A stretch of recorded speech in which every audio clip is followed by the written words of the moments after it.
Hello, hello.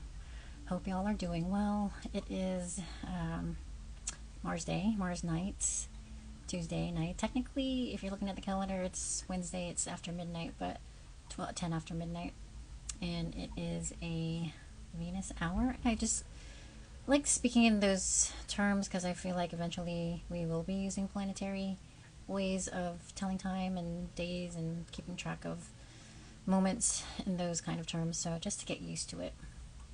But yeah, hope you're doing well. It has been another minute. Mercury is currently retrograde still. It goes direct on the 28th, which is tomorrow. Thank Goddess.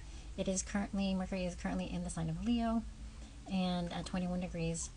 So, and it just came off of a sextile to Mars.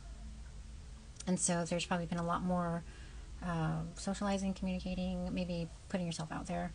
And with Mercury going direct in Leo, we can feel a lot more confident about what we're presenting, how we're presenting ourselves. I'm not gonna lie, like it's been like the will has been strong, but the flesh is weak. Like trying to kind of get anything done in combination with all of the solar flares that have been happening over the past couple weeks. And again, Stefan Burns covers all the energy updates and like geomagnetic storms, 1212 at the moment. And he combines and like kind of folds in the astrology and how we are all going through this major shift, and it's exciting. It's a exciting time to be aligned. So we need to congratulate ourselves for making it to this point. We've gone through a lot. We're seeing a lot. We're experiencing so much, and we're coming to this major turning point in humanity as a whole, as well as like universally. Like I feel like all the planets are really supporting us, and like all eyes on Earth. They're really giving us a lot of signs and energetic support to allow these changes to happen. So we have to kind of trust and release any control. And that's something that I wanted to mention about this week. There's a lot happening that touches on a lot of releasing, of course. Like this is a year, an era of releasing, so that we can make room for the new. And yeah, there's a couple things that I wanted to mention. So tomorrow, the 28th, Mercury goes direct in Leo, and it will stay in its shadow period for a couple weeks. I think the 11th is when it comes out of shadow. Mercury will re-enter Virgo, which is its home sign, on September 8th. And so we can get a lot more done. Mercury loves to be in Virgo because Virgo is one of its home signs, the other one being Gemini. And it will be in shadow, covering the degrees of 21 Leo to 0 Leo, and 0 degrees of Virgo to 4 degrees of Virgo. And in between that time, we have the new moon on the 2nd, and it'll be a new moon in Virgo, and at 11 degrees, which is an Aquarius degree. So that's like connected to what we have to share with the world, something new that we want to like start on and start developing and organizing. And the ruler of Virgo again is Mercury, and at the time of the new moon, Mercury will still be in its shadow in Leo. So we want to maybe think back at the last month when Mercury traveled over the degrees of Leo when it was direct, and then it went retrograde over, I think it's 23 degrees at the time of the new moon, to see what opportunities came about. It could be collaborations. Maybe you're partnering with someone who is like a podcast or something like that, something like Leo related, where you're like on stage, some sort, or it could be a relationship, like a fun relationship, something to do with entertainment, creativity, children. And so yeah, that's something to keep in mind. So we have both Mercury going direct and the new moon within a day of each other, the new moon in Virgo.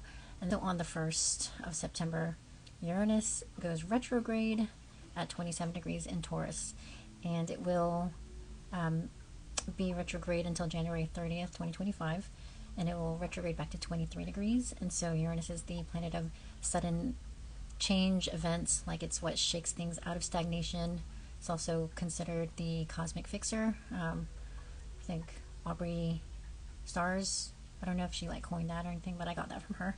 And so it's, very disruptive energy, but it's meant for, our highest good. Like Uranus is the ruler of Aquarius, and Aquarius is a sign that's very emotionally detached. And so what Uranus is good at is shaking things up without being, emotional about it. Like there's no regard for your feelings when Uranus comes through and like does its job. And so we have to really stay centered and grounded when Uranus is making these transits. And in the sign of Taurus, this can shake up our world, especially if we have planets or points in the other fixed signs, Leo, Scorpio, Aquarius. And so this is long-standing. Fixed signs are very stubborn, and so this is something that people who have fixed energies in their chart is going to feel this shake up the most disruptive, because the fixed signs have these systems in place that they relied on for so long, and fixed signs do not like change. But we have to stay open and trust, and that everything, of course, that the universe is throwing at us is in our highest good, is for our future selves. Like I said, like everything is very supportive. Like the orchestration of the planets right now is so beautiful and amazing that we have to just trust that all the events that are unfolding are happening for a good reason. And, just really staying open, staying flexible. And with Jupiter and Gemini, we have to keep a good attitude about it, like use humor, like just like laugh at things. I mean, we'll come to find out like everything is kind of a show. So that's another transit that is happening at the moment, actually on the 28th, so tomorrow. And we're like feeling it like today, tomorrow, like the rest of the week until Venus moves into Libra. And so that's the Venus in Virgo opposing Neptune in Pisces, which is retrograde. And so that opposition between Venus in Virgo and Neptune in Pisces can be, it can be a lot of different things. Great for creativity and imagination. And it's also currently squaring the moon in Gemini. So Venus in Virgo, Neptune in Pisces is squaring the moon in Gemini, which is connected to communication and writing, speaking. And so this T-square can be very productive use of creative projects when it comes to getting things out there, writing, like I said. But it can also, so a couple of things that I came up with for the Venus opposition to Neptune is facts in fiction, like finding facts in fiction. Details in the dreams, where you can actually, like if you pay attention to your dreams, get some messages. Rose-colored rewards as well, and imaginary perfection. And so this can be seen as, like I think of like heart eyes when I think of Venus opposing Neptune, because you're just like completely enamored with whatever you're into, whether it's a relationship or it could even be an art project, anything that is attracting your senses. Venus is what we desire, and in the sign of Virgo, it's it can be health related or healing. Virgo is a healing sign. So the love languages, one of them is acts of service, and so that's very Venus and Virgo. And so we can be so enamored when Neptune is in play. We just kind of want to watch out for, going overboard with this kind of energy, because Neptune is, illusory and glamour and, not quite concrete. It's very slippery. So we want to be mindful of that. And then another thing happening, there's so many things happening like back to back. So then Venus will enter Libra, which Venus loves to be in Libra because Libra is one of Venus's home signs, the other one being Taurus. Libra is the masculine or the yang sign of Venus. That can be related to your values. Like Venus is connected to values, what you attract, what you desire, money, relationships, of course. And so in the sign of Libra, we're like seeking harmonious relationships and seeking harmonious and peaceful interactions with the people we are in relationships with. So this can, definitely be a nice, lovely time for, peacemaking. So we have that to look forward to for a couple weeks. It's only going to be in Libra until the 22nd of September. And then on September 1st, okay, so I did mention Uranus. That's the thing about Uranus. Uranus is kind of like erratic energy, so just kind of pops in and out whenever it wants to. So I did mention Uranus retrograding in the sign of Taurus from 27 degrees back to 23 degrees. And it goes direct on the 30th of January. And then also on the 1st, around 4 or 5 o'clock p.m., Pluto re-enters Capricorn. So Pluto is retrograde at the moment, and it is moving back into Capricorn, and it'll hover over 29 degrees. I think it retrogrades back to 29 degrees in 38 minutes. And it goes direct, Pluto goes direct on October 11th. Pluto being in Capricorn will be uprooting and exposing a lot of corruption and toxicity in the Capricorn areas of our life. Like the Capricorn archetype is authoritative figures, hierarchy, like those hierarchical systems. All of those things related to Capricorn, like capitalism. Capricorn is connected to like acquiring property, acquiring, like land grabs. Like with this opposing Cancer, there's going to be more matters of property coming up, and like land and ownership.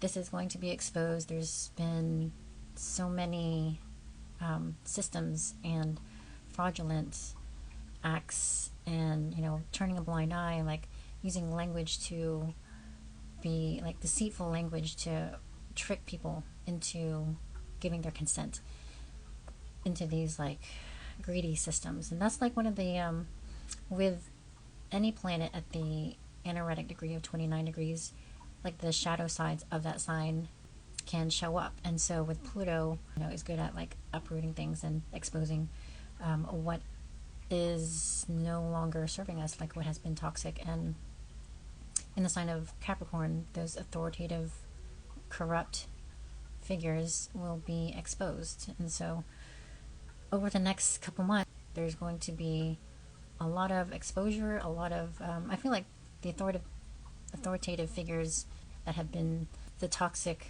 link in our system, they will be hanging by that one thread. They're going to be pulling out all the stops.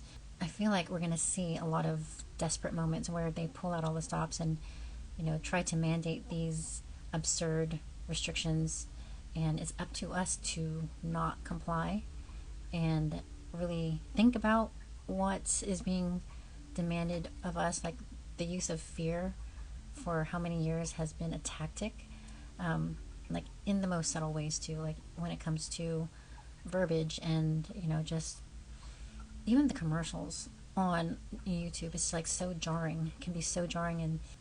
And they use these tactics, whether it's like music or you open up, I don't have TikTok, but the few times that I've seen people use it, like this jarring, like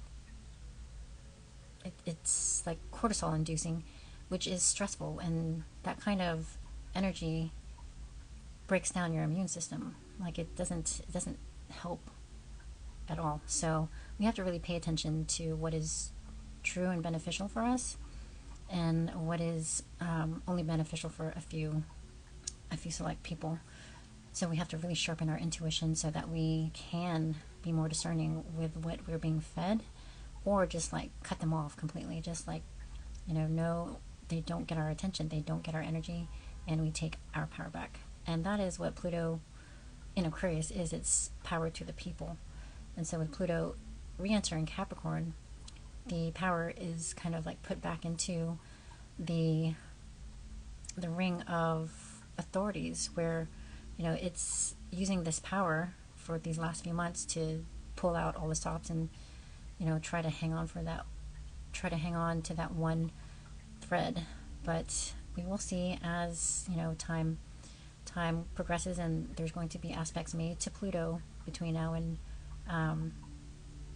February that will really kind of, I feel like they're going to shoot themselves in the foot, and then they're going to expose themselves, and we're going to be able to see them for who they are, and we will collectively really be able to stand up finally and turn things around, and it's going to happen very quickly.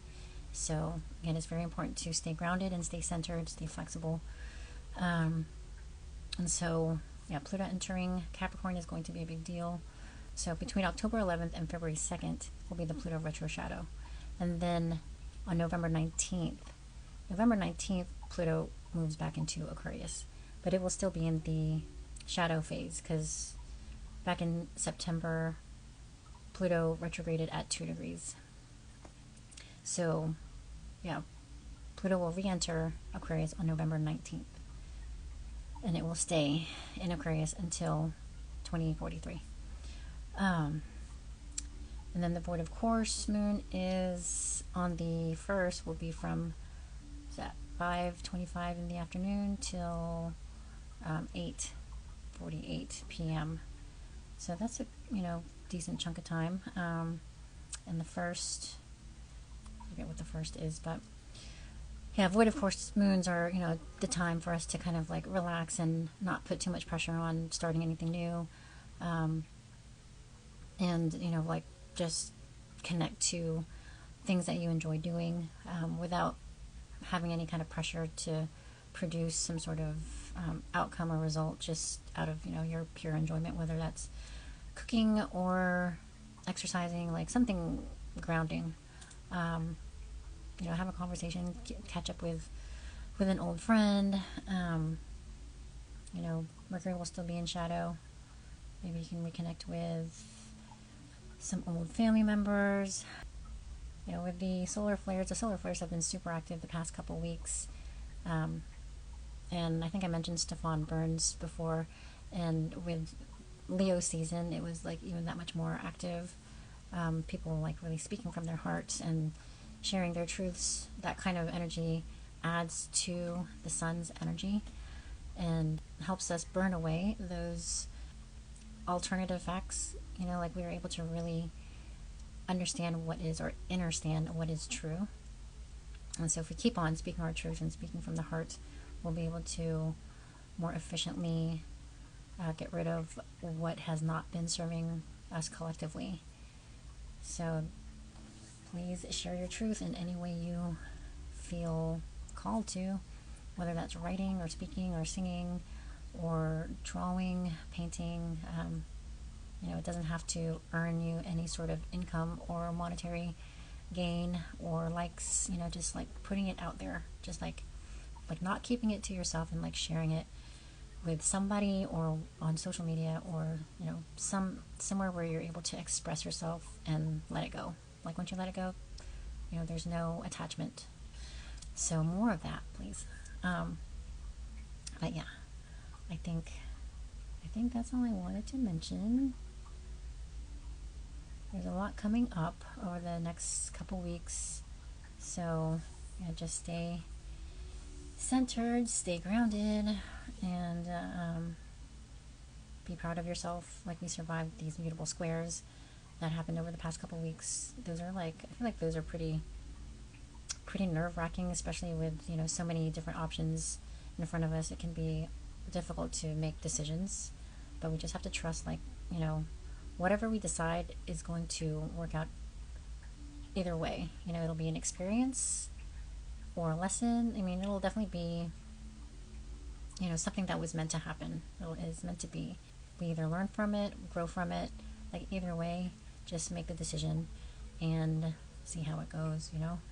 Gosh, what was, I left a comment on someone's IG post about not having been able to complete all the things that she wanted to complete during the Mercury retrograde, which, you know, like, I feel her, like, same here. What did I say?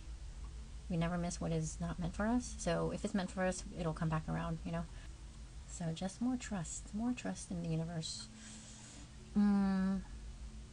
hopefully I'll be back to talk about the new moon in Virgo. It is at 11 degrees. Maybe I can just, if I have enough battery left.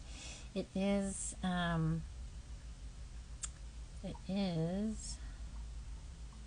happening on the 2nd at 11 degrees at 6:55 p.m. Pacific Standard Time. And Mercury again is going to be in Leo, which is the ruler of the new moon because it's in Virgo. And I mean, it's going to come into an opposition to Saturn in Pisces, which is retrograde. And that can feel like, this pullback of making sure that, is what we're starting spiritually sound? Is there integrity to what we're starting? Are we connected to this endeavor? Are we aligned to this endeavor? Let's see, I think that's all I wanted to mention. Yeah, Venus in Libra is going to be nice and sweet. It'll be connected to the South Node in Libra, so we'll be able to kind of sift through the things, whether it's tangible or intangible, like the things, shoes, like jewelry, clothes that we don't identify with anymore. We don't feel really expressed as our style anymore. So tangible things, relationships, things like that, we can start to feel like we need to drop them off at Goodwill, or release those relationships or have a conversation. Venus will be in a trine to Jupiter in Gemini over the next couple weeks, and so there will be that supportive energy to help us kind of use our words to have those conversations, and be compassionate about setting boundaries. Libra is similar to Pisces in the sense that we can be a little over giving and not really aware of where, when we need to say no. And so with the South Node present in Libra, that will kind of help us to be more discerning. Okay, I think that's all I wanted to mention. So have a good rest of the week, and remember not to take anything too personally or seriously. Everything is kind of a show, and we have to remember that what we have in front of us, what we are grateful for, is where to focus our energy. So hopefully that made sense. Hopefully that was helpful. And thank you again so much for listening. Hope to see you on the next one. All right, take care.